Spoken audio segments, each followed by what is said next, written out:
Financial express के एक और नए एपिसोड में आप सभी का बहुत बहुत स्वागत है। और दोस्तों, आज के इस वीडियो में हम बात करेंगे कि किस तरीके से आप जो है HDFC बैंक का प्री अप्रूव्ड क्रेडिट कार्ड आप किस तरीके से पा सकते हैं। दोस्तों, नो डाउट क्रेडिट कार्ड के सेगमेंट में HDFC का कोई मुकाबला नहीं है। पूरे इंडिया में most of the credit card holder जिनके पास क्रेडिट कार्ड है, उनमें से मैक्सिमम लोगों के पास जो है HDFC बैंक का ही क्रेडिट कार्ड है। और more than 55% of the total population have HDFC credit card. मतलब ये कि भारत का सबसे बड़ा प्राइवेट बैंक HDFC बैंक जो है क्रेडिट कार्ड देने के मामले में काफ़ी बड़े दिल वाला है, काफ़ी दिल खोल कर लोगों को क्रेडिट कार्ड देता है। ठीक है, ताकि बहुत सारे ऐसे लोग जिनकी एक ख्वाहिश है, जिनकी एक हसरत है कि यार वो भी क्रेडिट कार्ड रखें, एक स्टेटस सिंबल होता है। और सबसे अच्छी बात यह है कि इससे आप बहुत सारे प्रोडक्ट जो है आप EMI पे परचेज कर सकते हैं, ताकि आपको एक ही बार टोटल पेमेंट करने का बर्डन आपके ऊपर ना पड़े। ऐसे में दोस्तों, आज के इस वीडियो में हम कंप्लीट बताएंगे कि वो कौन कौन से ट्रिक्स हैं, वो कौन कौन से टिप्स हैं जिसको इम्प्लीमेंट करके जो है आप बिल्कुल प्री अप्रूव्ड क्रेडिट कार्ड आप पा सकते हैं बिना किसी फिक्स डिपॉजिट के। ठीक है, क्योंकि अगर आप सिक्योर क्रेडिट कार्ड लेते हैं लाइक अदर बैंकों के, तो आप उसके लिए जो है आपको फिक्स डिपॉजिट करना होगा। आप जितने का फिक्स डिपॉजिट करेंगे उसके उस सेम अमाउंट का आपको क्रेडिट कार्ड मिल जाएगा। लेकिन गाइस, सच बताऊं तो उसमें मज़ा नहीं है। मतलब कि जो पेमेंट आप पहले ही कर चुके हो वो आप ही के पैसे पे आपको लिमिट दे रहा है, तो उसमें क्रेडिट कार्ड वाली फीलिंग नहीं आती है। क्रेडिट कार्ड का असली फीलिंग तभी आता है जब बैंक आपको अपनी गारंटी पे आपको बिल्कुल free of cost pre approved credit card दे, जिस पे थोड़ा सा अच्छा एक लिमिट हो। ठीक है, साथ ही साथ मैं अपना एक पर्सनल एक्सपीरियंस भी आपके साथ शेयर करूंगा कि किस तरीके से जो है मुझे HDFC बैंक का जो है प्री अप्रूव्ड क्रेडिट कार्ड मिला था, जिसकी जो शुरुआती लिमिट थी वो 49,000 थी। अब तो बढ़कर वो 1 लाख समथिंग हो गया है। ठीक है, तो फर्स्ट टाइम में ही 49,000 रुपीज़ का जो क्रेडिट कार्ड था, वो जो लिमिट था, उसको मैंने कैसे अचीव किया, ये सब आपको जो है मेरे एक्सपीरियंस के थ्रू आपको सीखने को मिलेगा, ताकि आप भी इसको इम्प्लीमेंट कर सकें।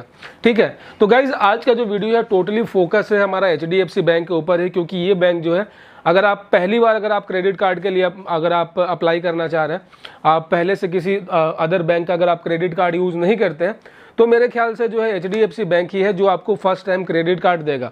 अगर आप बिल्कुल फ्रेशर हैं, आपके पास कोई क्रेडिट कार्ड नहीं है, तो यहाँ पे चांसेस बहुत कम ही हैं कि कोई जो है दूसरा बैंक आपको देगा। तो इसीलिए मैं आपको पर्सनली आपको एडवाइस देता हूँ कि आपको हमेशा जो है HDFC बैंक पे ही फोकस करना चाहिए। हाँ, अगर आपके पास ऑलरेडी किसी दूसरे बैंक का कार्ड है, तब तो आप बिल्कुल कार्ड टू कार्ड कहीं भी आप अप्लाई कर सकते हैं, अगर आपका सिविल स्कोर अच्छा हुआ तो। लेकिन अगर अभी तक आपने बिल्कुल फ्रेशर हैं, आपके पास कोई भी क्रेडिट कार्ड नहीं है, तो मेक श्योर कि आप जो है HDFC बैंक के साथ ही जाएं। अब बात आती है कि आपको पहला स्टेप क्या होना चाहिए, वो कौन सा पहला ट्रिक है जो आपको अपनाना है HDFC बैंक का क्रेडिट कार्ड लेने के लिए। तो सी गाइस, अगर आपको HDFC बैंक का क्रेडिट कार्ड वो भी प्री अप्रूव चाहिए, ठीक है, तो आप समझे कि प्री अप्रूव का मतलब क्या होता है। प्री अप्रूव का मतलब ये होता है कि आपको कोई भी जो है फिजिकल डॉक्यूमेंटेशन नहीं देने हैं, ना ही आपका कोई आपसे कोई सैलरी स्लिप मांगी जाएगी, ना ही आपसे आपका आधार कार्ड, पैन कार्ड। आपसे कुछ प्री अप्रूव का मतलब ही यही होता है कि आपसे एडिशनली किसी प्रकार का कोई भी डॉक्यूमेंट, कोई भी इनकम प्रूफ, कोई भी ITR का डिमांड ना किया जा सके। मतलब कि वो पहले से ही अप्रूव्ड है, वो बैंकों ने जो है आपके नाम से उसे पहले ही अप्रूव कर रखा है। अब यहाँ पे सोचने वाली बात है, जब तक बैंक के पास आपका डेटा नहीं रहेगा, आपका KYC डॉक्यूमेंट नहीं रहेगा, आपका एड्रेस नहीं रहेगा, तब तक वो अप्रूव कैसे करेंगे। तो इसके लिए ज़रूरत होती है बैंक के साथ आपका एक रिलेशनशिप बिल्ड करने का। रिलेशनशिप बिल्ड करने का इन द सेंस कि बैंक के पास आपका रिकॉर्ड होना चाहिए, like your name, your personal details, like your father name, mother name, जो भी है, आपका date of birth, your profession, your address, आपका जो अकाउंट है आप उनके बैंक में होना चाहिए। आपका एक कह सकते हैं आपका पैन नंबर उनके पास होना चाहिए, ताकि वो इजीली फैच कर पाए ना आपका पैन कार्ड का यूज़ करके कि आपका सिविल रिपोर्ट कैसा है, आपका ट्रांजैक्शन हिस्ट्री कैसा है। कुल मिला जुला के दोस्तों कि बैंक में आपका अकाउंट होना बेहद ज़रूरी है। अगर आप HDFC बैंक में आप अपना अकाउंट ओपन करवा लेते हैं, तो आपका आधार कार्ड बैंक वालों के पास है, आपका पैन कार्ड आधार जो है HDFC बैंक के पास है, उन्होंने आपका वीडियो KYC या फिर KYC कर रखा है। मतलब ये कि बैंक बिल्कुल श्योर है कि ये जो बंदा है ये 110% जेन्युइन बंदा है, और आपका जो है उस बैंक में अकाउंट है, आप कुछ पैसे वहाँ पर डिपॉजिट कर रहे हैं। ठीक है, अब जो अगला स्टेप ये आता है कि आपको अकाउंट ओपन करवाने के बाद आपको जितने भी ट्रांजेक्शन्स करने होते हैं, ठीक है, भले आपका मेन बैंक अभी SBI हो, PNB हो, तो कुछ दिनों के लिए, जब से आपने HDFC बैंक में अपना अकाउंट ओपन किया है, कुछ दिनों के लिए आपको आपके बाकी दूसरे जो भी अदर बैंक में खाते हैं उसको प्रॉपर टोटली भूल जाने हैं। मतलब ये कि आपको उन बैंकों से कोई भी ट्रांजैक्शन ज़्यादा नहीं करना है। आप जो है अपना मैक्सिमम से मैक्सिमम फंड, आपका जो भी पैसा है, जो भी आपके सैलरीज वगैरह आ रही हैं, आपको कोशिश करना चाहिए कि आप HDFC बैंक का जो अपने अकाउंट है उसमें ही सारा रख रखा है। आप कुछ भी अगर आपने अगर आप UPI अधिक से अधिक करते हैं अपने डेली खर्चों के लिए, तो आप अपने HDFC बैंक अकाउंट को आप अपने UPI से लिंक करके रखिए, ताकि इससे क्या होगा कि आपका एक स्ट्रॉन्ग ट्रांजेक्शन बिल्ड होगा, आपका एक स्ट्रॉन्ग जो है आपका एक हिस्ट्री बिल्ड होगा। और बैंक का जो एक इंटरनल सॉफ्टवेयर होता है वो ये चेक करेगा कि ये जो बंदा है ये काफ़ी फाइनेंशियली एक्टिव है, फाइनेंशियली इस्टेब्लिश है, इसके बहुत सारे खर्चे हैं। ऑफ कोर्स क्रेडिट कार्ड उसी को मिलता है जिसके बहुत सारे खर्चे होते हैं। अगर आपके खर्चे बिल्कुल ज़ीरो हैं तो कोई क्रेडिट कार्ड आपको क्यों देगा, आपसे तो कुछ कमाई होगी नहीं। तो बैंकों का तो ये एक उनका एक अपना एक ऐसा आर्टिफिशियल इंटेलिजेंस होता है जिससे वो ऑटोमेटिकली जो कस्टमर होता है उनका जो ट्रांजेक्शन हिस्ट्री है, लाइक कितना वो डेली विड्रॉ कर रहा है, कितना उसका डेबिट हो रहा है, कितना उसके अकाउंट में क्रेडिट हो रहा है, तो कुल मिला जुला के दोस्तों 45 डेज, आपको सिर्फ 45 डेज ऐसे ही करने हैं। आपको मैक्सिमम से मैक्सिमम आपको HDFC बैंक का ही खाता यूज़ करना है। कैश विड्रॉ करना है तो आप अपने HDFC बैंक के डेबिट कार्ड से ही कैश विड्रॉ करें। रिचार्जेस करने हैं तो आप अपने HDFC बैंक के डेबिट कार्ड को इस्तेमाल करके ही रिचार्ज कीजिए। DTH रिचार्ज करना है तो आप ये कीजिए। मतलब ये कि आपको जितने भी आपके ऑनलाइन खर्चे हैं आपको सारा शिफ्ट कर देना है HDFC बैंक के ऊपर। इससे क्या होगा ना कि लाइक की बैंक की नज़र में आपका एक बहुत ही एक स्ट्रॉन्ग पर्सनालिटी डेवलप होगा। लाइक ये बंदा यार इतने सारे रिचार्जेस कर रहा है, इतने सारे बिल पेमेंट्स कर रहा है, इतने सारे रेंट पेमेंट्स कर रहा है, मतलब ये कि इसको एक क्रेडिट कार्ड का बहुत ही सख्त ज़रूरत है, क्योंकि ये अभी सिर्फ नॉर्मली जो है केवल बैंक अकाउंट को यूज़ कर रहा है, नॉर्मली केवल डेबिट कार्ड को यूज़ कर रहा है। तो गाइज मिनिमम 45 डेज होते हैं।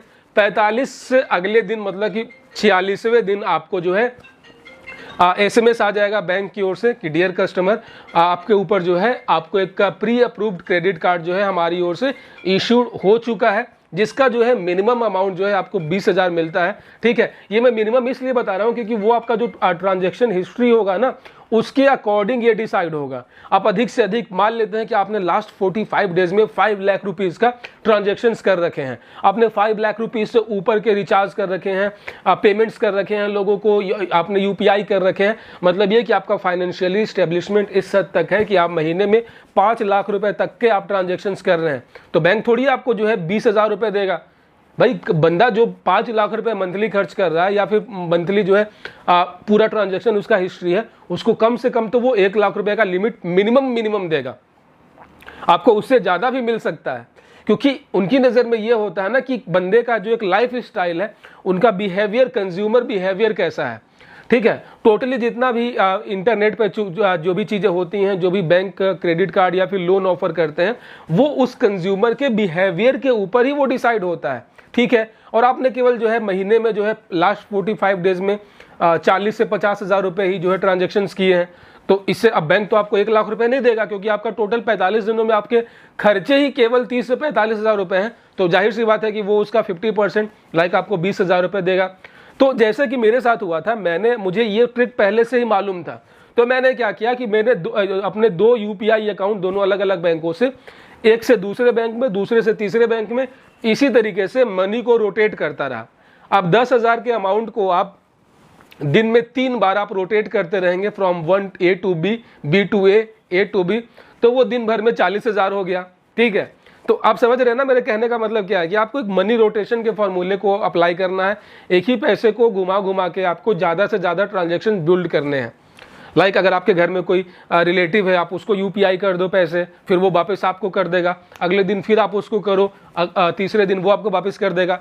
तो मतलब ये जो पूरा ओपनिंग और क्लोजिंग अमाउंट होगा वो तो 1 लाख से ज़्यादा होगा ना, अगर आपने 10 बार कर दिया तो इस तरीके से आपको फॉर्मूला अपनाना है। कोशिश करना है कि आपको लास्ट 45 डेज में आप 1 लाख से ऊपर का ट्रांजेक्शन कर लो यूपीआई के थ्रू HDFC बैंक अकाउंट से, तो यहाँ पे 110% जो है यहाँ पे आपको प्री अप्रूव क्रेडिट कार्ड के अप्रूवल चांसेस हैं, और वो आपको बाई SMS जो है आपको मैसेज आ जाएगा।